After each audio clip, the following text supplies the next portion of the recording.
నమస్తే, నేను Chandana. Welcome to great Andhra. ఇప్పటి వరకు ఉన్న టాప్ స్టోరీస్ చూద్దాం. తిమింగలాన్ని వదిలేసి చిన్న చేపపై వేటు. పార్టీపై పట్టు కోల్పోతున్న చంద్రబాబు. వైసీపీ సీటుకు ఎర్త్ పెడుతున్న టీడీపీ. జేసీ ఏం మాట్లాడతాడో ఆయనకే తెలియదన్న మంత్రి. ఇంజనీరింగ్ విద్యార్థుల విహారయాత్రలో విషాదం. ఒక వ్యక్తి ఒక నాయకురాలి వద్ద 10 ఏళ్లుగా వ్యక్తిగత పిఏగా పనిచేస్తున్నారు. కాలం కలిసి వచ్చి ఆ నాయకురాలి పార్టీ అధికారంలోకి వచ్చింది. ఆమెకు పెద్ద పదవి కూడా దక్కింది. ఆ పదవిని అడ్డు పెట్టుకుని సదరు పిఏ విపరీతమైన అవినీతికి, అరాచకాలకు పాల్పడుతున్నాడని భ్రష్టు పట్టిపోయేంత స్థాయిలో విమర్శలు వచ్చాయి. ఎట్టకేలకు ఆ పిఏ మీద వేటు వేశారు. కూటమి ప్రభుత్వం అధికారంలోకి వచ్చి ఇంకా నిండా 7 నెలలు కూడా గడవలేదు. అప్పుడే ఒక మంత్రి పిఏ అరాచకాన్ని ప్రభుత్వ పెద్దలే భరించలేక వేటు వేస్తే తప్ప పరువు దక్కదని భయపడేంత తీవ్ర దోపిడీ జరిగిందన్నమాట. అయితే ఇక్కడ సామాన్యులకు కలుగుతున్న సందేహం ఒక్కటే: పిఏ మీద వేటు వేస్తే అవినీతి ఆగుతుందా? అరాచకాలకు అడ్డుకట్ట పడుతుందా? సదరు మంత్రికి తెలియకుండా పిఏ ఏకపక్షంగా అవినీతికి పాల్పడడం సాధ్యమేనా? పిఏను కేవలం బలిపశువును చేయడమే కదా. చిన్న చేపపై వేటు పడినంత మాత్రాన తిమింగలాల స్వాహా పర్వం ఆగుతుందా అని? అవును, ఇదంతా రాష్ట్ర హోంమంత్రి వంగలపూడి అనిత జమానాలో సాగుతున్న దోపిడీ పర్వం గురించే. మంత్రి అనిత వద్ద ప్రైవేటు పిఏగా పనిచేస్తున్న సంధు జగదీష్పై వేటు పడింది. అవినీతి ఆరోపణలు మిన్నంటడంతో వేటు వేసినట్లుగా తెలుస్తోంది. వేటు వేసిన సంగతిని మంత్రి స్వయంగా ఇటీవల పైకరావుపేట పార్టీ కార్యకర్తల సమావేశంలోనే తెలియచెప్పడం విశేషం. తన శాఖలో పెచ్చరిల్లిన అవినీతి కూటమి ప్రభుత్వ పెద్దల దృష్టికి వెళ్లడంతో తనను తాను కాపాడుకోవడానికి ప్రైవేటు పిఏ సంధు జగదీష్పై వేటు వేసినట్టుగా కనిపిస్తోందని పలువురు అంటున్నారు. 10 ఏళ్లుగా ఆమె వద్ద సేవలందిస్తున్న పిఏ చేస్తూ వచ్చిన అవినీతి కేవలం అతనికి మాత్రమే పరిమితమా? మంత్రికి తెలియకుండా ఆమె పాత్ర కానీ మార్గదర్శనం కానీ లేకుండా పిఏ అవినీతి చేయడం సాధ్యమేనా అనే వాదనలు కూడా వినిపిస్తున్నాయి. 10 ఏళ్ల నాటి ప్రైవేటు పిఏ మీద వేటు వేయడం అనేది కేవలం ఒక కంటి తుడుపు డ్రామా మాత్రమేనని, ముందు ముందు మళ్ళీ అతని హవానే నడుస్తుందని సొంత పార్టీలోనే పలువురు వ్యాఖ్యానిస్తున్నారు. టీడీపీ అంటే క్రమశిక్షణకు మారుపేరుగా నిన్న మొన్నటి వరకు చెప్పుకునేవారు. కానీ ప్రస్తుతం పార్టీలో క్రమశిక్షణ లేకుండా పోతోందన్న అభిప్రాయం వ్యక్తమవుతోంది. టీడీపీ ప్రజాప్రతినిధులు, నాయకులు పార్టీ విధానాలతో సంబంధం లేకుండా ఇష్టానుసారం మాట్లాడుతున్నారు. అయినప్పటికీ టీడీపీ అధిష్టానం క్రమశిక్షణ చర్యలు తీసుకునే పరిస్థితిలో లేకపోవడం శ్రేణుల్లో ఆందోళన కలిగిస్తోంది. టీడీపీ జాతీయ అధ్యక్షుడు ముఖ్యమంత్రి చంద్రబాబు నాయుడు కేవలం ప్రేక్షక పాత్ర పోషిస్తున్నారనే చర్చ కూటమి పార్టీల్లో అంతర్గతంగా జరుగుతోంది. తాడిపత్రి మున్సిపల్ చైర్మన్ జేసీ ప్రభాకర్ రెడ్డి, తిరువూరు ఎమ్మెల్యే కొలికపూడి శ్రీనివాసరావు తదితర నేతల అభిప్రాయాలు ప్రభుత్వానికి నష్టం కలిగించేలా ఉన్నాయి. అయినప్పటికీ చంద్రబాబు ఏమీ చేయలేని నిస్సహాయ స్థితిలో ఉన్నారు. కూటమి 164 మంది ఎమ్మెల్యేలతో అత్యంత పటిష్టంగా అపరిమితమైన అధికార బలంతో ఉన్నప్పటికీ తెలియని భయం చంద్రబాబును వెంటాడుతోందని సొంత పార్టీ నేతలే అంటున్నారు. క్షేత్రస్థాయిలో కూటమి ప్రజాప్రతినిధుల దోపిడీ గురించి ఎంత తక్కువగా మాట్లాడుకుంటే అంత మంచిది. అలాంటి వాళ్ళలో కొందరిని పిలిపించుకుని చంద్రబాబు మందలించారని సమాచారం. అయినప్పటికీ ఏమాత్రం వాళ్ళలో మార్పు రాలేదు. ఉమ్మడి విశాఖ జిల్లా నర్సీపట్నంలో టీడీపీ వర్సెస్ వైసీపీగా రాజకీయాలు రసకందాయంలో పడుతున్నాయి. మొన్ననే speaker Ayyanna Patrudu Narsipatnam municipality ex officio సభ్యుడిగా ప్రమాణం చేసి కౌన్సిల్ సమావేశాన్ని తానే అధ్యక్షత వహించి నడిపించారు. ఇప్పుడు నర్సీపట్నం మున్సిపాలిటీ చైర్పర్సన్ సీటుకే ఎర్త్ పెట్టడానికి రంగం సిద్ధం చేస్తున్నారు. నర్సీపట్నం మున్సిపాలిటీలో మొత్తం 28 వార్డులుంటే గత ఎన్నికల్లో టీడీపీకి 13 సీట్లు వచ్చాయి. వైసీపీ 15 సీట్లతో మెజార్టీ సాధించి చైర్పర్సన్ పదవిని గెలుచుకుంది.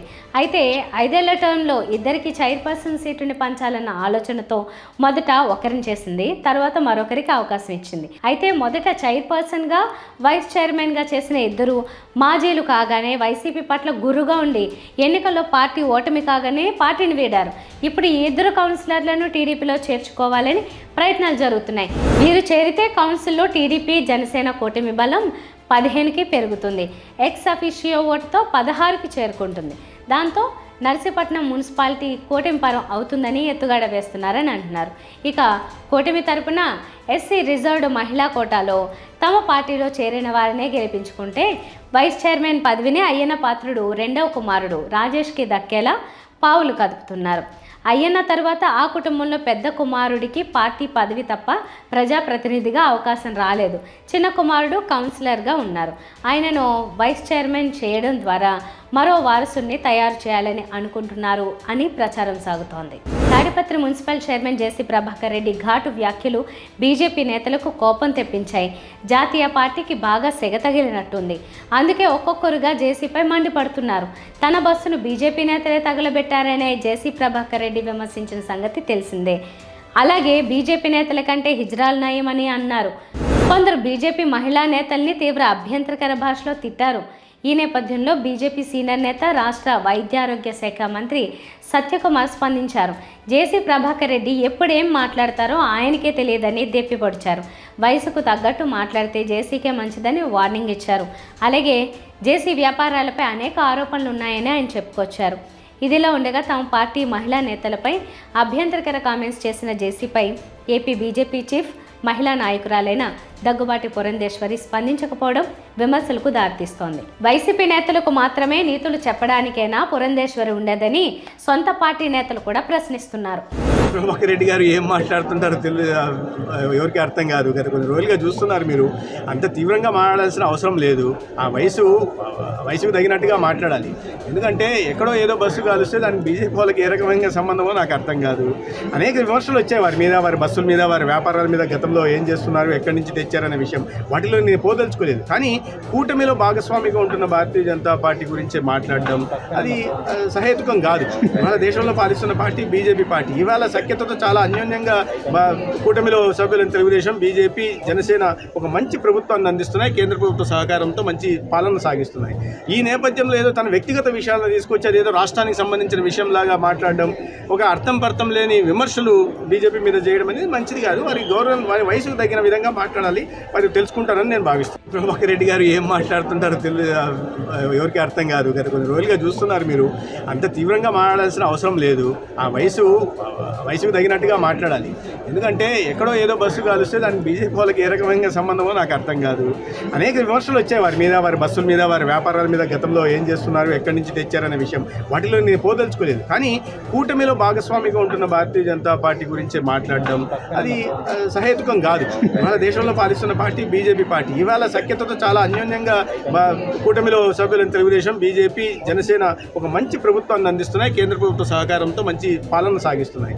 ఈ నేపథ్యంలో ఏదో తన వ్యక్తిగత విషయాలను తీసుకొచ్చి అదేదో రాష్ట్రానికి సంబంధించిన విషయంలాగా మాట్లాడడం, ఒక అర్థం పర్థం లేని విమర్శలు బీజేపీ మీద చేయడం అనేది మంచిది కాదు. వారి గౌరవం, వారి వయసుకు తగిన విధంగా మాట్లాడాలి. వారు తెలుసుకుంటారని నేను భావిస్తాను. తిరుపతి జిల్లా శ్రీకాళహస్తికి చెందిన 6 ఇంజనీరింగ్ విద్యార్థులు వాగేటికోన ప్రాంతంలో గుంజన జలపాతాలను చూడడానికి చేపట్టిన విహారయాత్రలో విషాదం చోటు చేసుకుంది. వీరిలో ఒక విద్యార్థి వాగులో పడి ప్రాణాలు కోల్పోయాడు. ఈ విషాద ఘటన వివరాలు ఇలా ఉన్నాయి. శేషాచలం కొండ జలపాతాలకు నిలయం. ప్రకృతి ప్రేమికులు తరచూ వాటిని సందర్శించేందుకు వెళ్తుంటారు. ఈ క్రమంలో శ్రీకాళహస్తికి చెందిన 6 ఇంజనీరింగ్ విద్యార్థులు శేషాచలం కొండకు వెళ్లారు. జలపాతంలో దిగారు. లోతు ఎక్కువ కావడంతో ఈత రాక ఒక విద్యార్థి మృతి చెందాడు. బయటికి తీసి ప్రథమ చికిత్స చేసినా ప్రయోజనం లేకపోయిందని ఒక విద్యార్థి మీడియాకు చెప్పాడు. ఈ విషయమై రైల్వే కోడూరు పోలీసుల దృష్టికి విద్యార్థులు తీసుకెళ్లారు. లొకేషన్ను షేర్ చేశారు. రైల్వే కోడూరు పోలీసులు సంఘటన స్థలానికి రాత్రి వేళ వెళ్లి మృతదేహాన్ని తరలించారు.